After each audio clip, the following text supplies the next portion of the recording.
Assalamualaikum warahmatullahi wabarakatuh. Salam sejahtera untuk kita semua.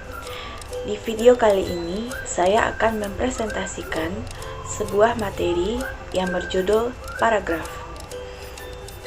Baiklah, sebelumnya, perkenalkan, nama saya Arnelis dengan NIM 220180006 dari Prodi Pendidikan Bahasa Inggris. Baiklah, langsung saja masuk ke materi yang pertama, yaitu pengertian paragraf. Paragraf merupakan kumpulan atau gabungan dari beberapa kalimat yang membentuk satu pokok pikiran. Sebuah paragraf terdiri dari satu kalimat utama dan beberapa kalimat penjelas yang saling berhubungan untuk membentuk suatu pokok pikiran. Jadi, sebuah paragraf bukan terdiri dari satu kalimat saja, tetapi terdiri dari beberapa kalimat. Selanjutnya, masuk pada materi yang kedua, yaitu syarat paragraf. Syarat paragraf yang pertama adalah kesatuan. Kesatuan dalam paragraf berhubungan dengan pengembangan kalimat topik. Kalimat topik yang akan dikembangkan dapat diletakkan pada awal paragraf, awal dan akhir paragraf, atau akhir paragraf. Selanjutnya yang kedua yaitu koherensi atau penyatuan.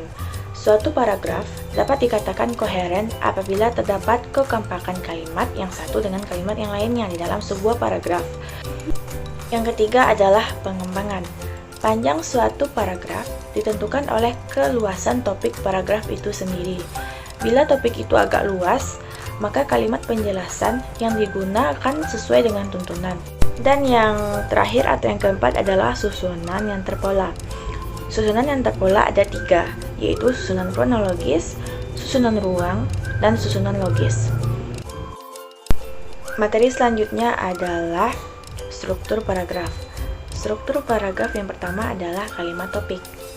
Kalimat topik merupakan kalimat utama dalam paragraf. Di kalimat ini tersirat tentang masalah apa yang akan didiskusikan atau dibahas. Yang kedua adalah kalimat pengembang. Kalimat pengembang berfungsi untuk memperluas keterangan, memperjelas, menganalisis, atau menerangkan kalimat topik. Materi selanjutnya adalah jenis paragraf. Paragraf dibagi menjadi beberapa jenis, yaitu yang pertama berdasarkan kelengkapan paragraf, yang kedua berdasarkan posisi kalimat topik, yang ketiga berdasarkan fungsi paragraf, dan yang keempat berdasarkan teknik pemaparan paragraf. Yang pertama, berdasarkan kelengkapan. Dibagi menjadi dua jenis, yaitu paragraf sederhana dan paragraf sempurna. Paragraf sederhana adalah paragraf yang terdiri dari kumpulan satu atau dua kalimat yang membentuk satu kesatuan. Paragraf ini hanya berisi pengantar suatu topik bahasan, penutup topik bahasan, dan peralihan topik bahasan dalam buku atau karangan ilmiah. Yang kedua adalah paragraf sempurna. Paragraf sempurna adalah paragraf yang terdiri dari beberapa kalimat.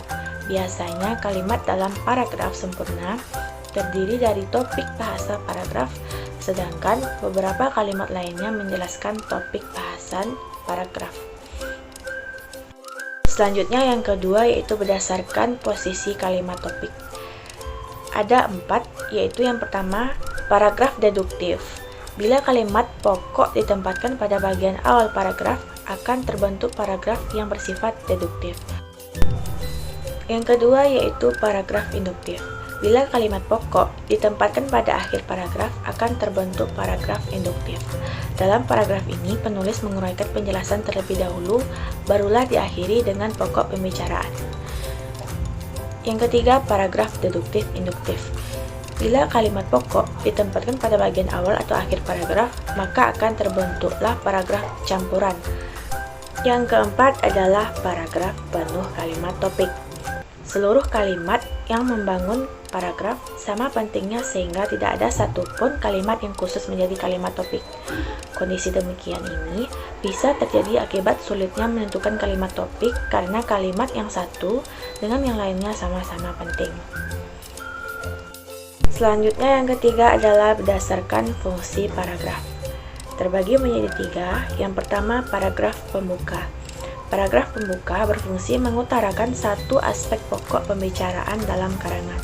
Sebagai awal sebuah karangan, Paragraf pembuka harus mampu menjalankan fungsinya, yaitu mengantarkan pokok pembicaraan, menarik minat dan perhatian pembaca, dan menyiapkan pikiran pembaca untuk mendapatkan gambaran umum tentang isi karangan. Yang kedua adalah paragraf pengembang. Paragraf ini mengembangkan pokok pembicaraan suatu karangan yang sebelumnya telah dirumuskan dalam paragraf pembuka. Ketiga adalah paragraf penutup. Paragraf penutup berisi simpulan bagian karangan atau simpulan seluruh karangan. Paragraf ini sering merupakan pernyataan kembali maksud penulis agar lebih jelas. Selanjutnya yang keempat yaitu berdasarkan teknik pemaparan paragraf. Terjadi menjadi 4, yaitu yang pertama narasi. Narasi merupakan bentuk percakapan atau tulisan yang bertujuan menyampaikan atau menceritakan rangkaian peristiwa atau pengalaman manusia berdasarkan perkembangan dari waktu ke waktu. Yang kedua adalah deskripsi. Tulisan deskripsi adalah tulisan yang tujuannya memberikan perincian atau detail tentang objek sehingga dapat memberi pengaruh terhadap pembaca atau pendengar, bagaikan pembaca ikut melihat, mendengar, merasakan, atau mengalami langsung objek tersebut. Yang ketiga adalah eksposisi, yaitu uraian yang berupa penjelasan-penjelasan sehingga dapat membuka cakrawala berpikir pembaca. Yang keempat adalah argumentasi. Argumentasi bertujuan meyakinkan atau membujuk pembaca tentang kebenaran pendapat atau pernyataan penulis.